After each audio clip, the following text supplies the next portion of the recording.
Me a Cab. Hi, I'm Joanne, and this is Call Me a Cab, a show about tasting wine without intimidation.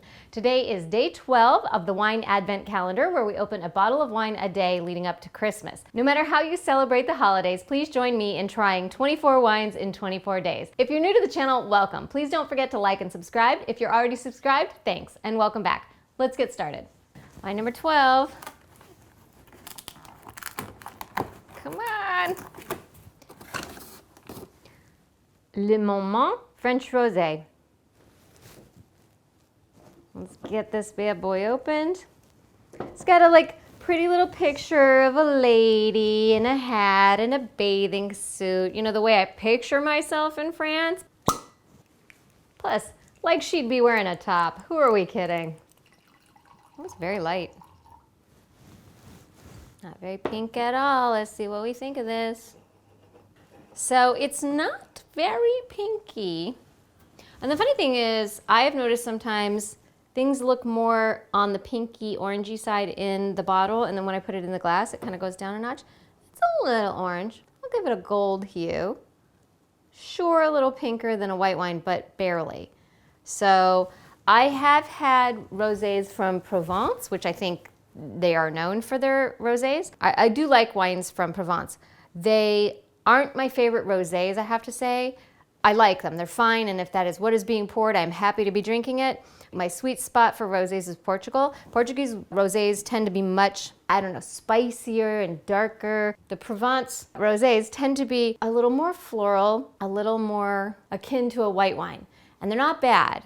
So I'm curious if this will be like this, or since they're just saying Vin de France, it's just a wine of France, if it's gonna have that Provençal taste or not. So let's give it a smell, see what it smells like.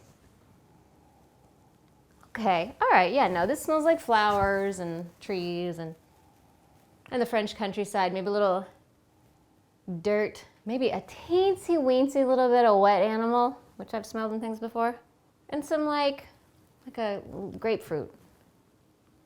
The smells are fine. The smells smell like a lot of rosé smells I've smelled. So let's see what it tastes like. All right, it's pretty good. It's pretty good. It's got a mild little like honey taste. So when I was a kid, we actually had honeysuckle flowers, and you would go pick them, and there was a little, bulb or something on the end of a piston or something, I guess. I don't really remember my flower anatomy, where there was literally a little piece of juice. I'm sure it was there to attract bees, but we were, 10 years old, so it also attracted us. Like, yay, free food from a plant, which a lot of plants have free food on them. The more you know. So these are the flavors. It says rose, red berries, and melon. I will say, yeah, because especially rose water is a flavor that's in certain things, and I'm not personally the biggest fan of it. A lot of people love it, but it definitely has the flavors you described that were foods, and then also this other thing. You look straight up out of the 80s. Thanks. I am ready for the 80s to come back, by the way. If these had some serious shoulder pads, this on high heels, it's all I need. Well, you got some shoulder pads. This is not an 80s shoulder pad. The 80s shoulder pads. Okay, anyway, that's a different show, but I'm ready. I'm so ready for and the hair, you just wait and see what I can do to this hair. Okay, moving on. I agree with their flavor notes, actually.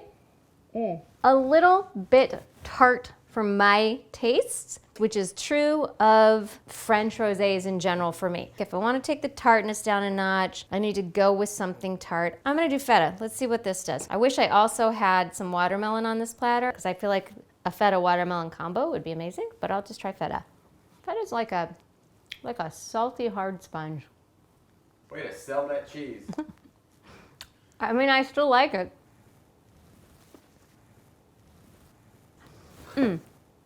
Nailed it. Nailed it. All right, I'm gonna tell you the pairings. All right, you tell me the pairings. I'm gonna have another piece of feta because it was that good that I'm doing it again. It says salmon risotto, fish tacos, and a cheeseburger. That's weird.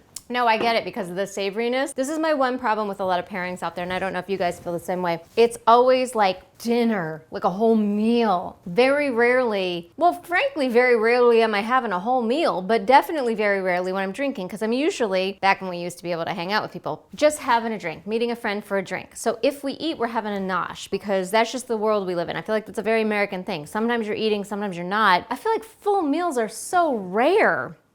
And so to tell me what it pairs with if I was having a full meal is like irrelevant to me. Right now, I swear to you, I could sit around with this bottle of wine and some feta, which I'm gonna do again, because I swear, this is the best pairing I've done on this show. The feta and this rosé. And frankly, I'm gonna do this for every French rosé I have from now on in life. And that's gonna be a while, because I'm very healthy.